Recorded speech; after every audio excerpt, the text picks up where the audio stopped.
Hey guys, happy Sunday. Isn't it exciting that this is getting posted on Sunday and not Tuesday afternoon?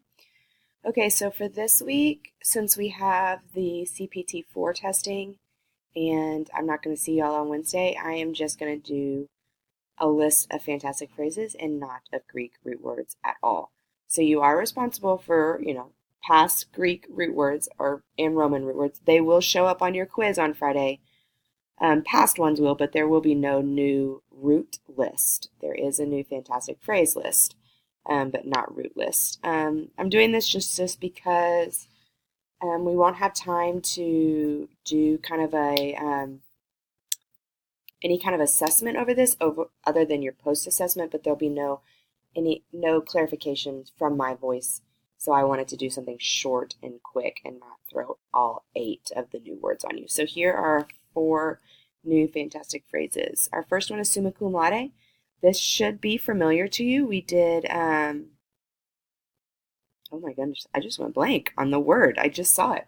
Magna cum laude, which means kind of like second placed, highest honors. Summa cum laude means the highest honors. So this would be your first highest grade point average to graduate from a college or a university.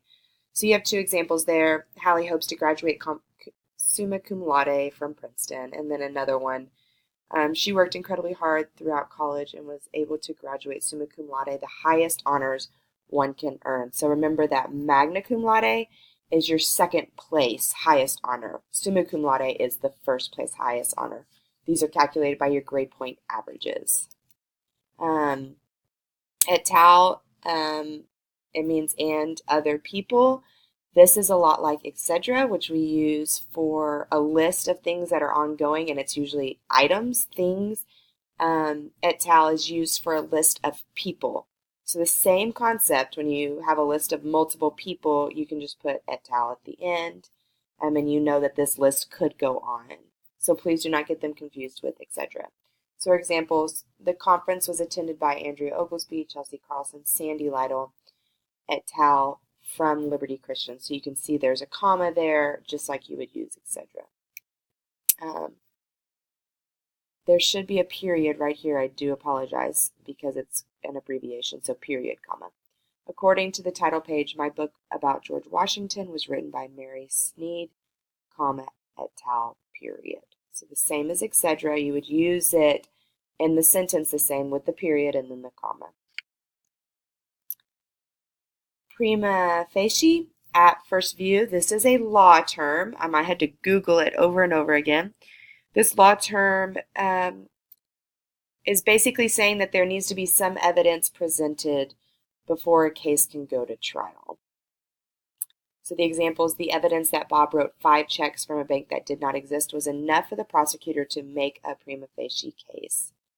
Your second one, a gullible person may accept the story of someone else as prima facie, believing it to be true without evidence. So there needs to be some evidence before it can go to trial. And usually this evidence is kind of evidence that can be rebutted easily. It's just kind of like surface level evidence, but you still have to have it before you can go to case. And then avant-garde literally means before the guard. That is not how we use it.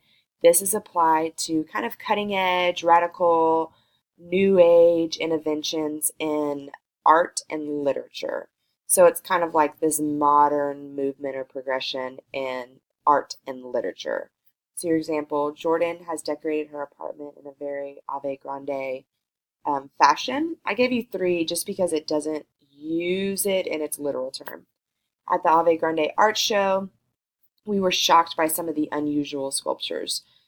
So again, it's just stating that this kind of just cutting edge, radical art that is not what we know of as art. And your last one, the elderly poet, was confused by the used avant-garde style of writing. So again, the elderly poet may have more of a standard way of writing poetry, where the youth kind of is taking poetry and making it his own and kind of going outside those rules of poetry. So your sub hopefully gave you your list of words.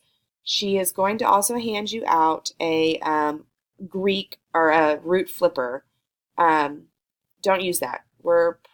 Keep it because we may do it next week. I haven't decided yet, but keep that flipper. We will not do that flipper this week, but we will do it in the upcoming week. So again, just fantastic phrases for this week. All right, guys, I love you. I missed you on Monday. If you're watching this on Tuesday, I won't see you till Thursday or on Friday. So do well on your CPT4, and I love you.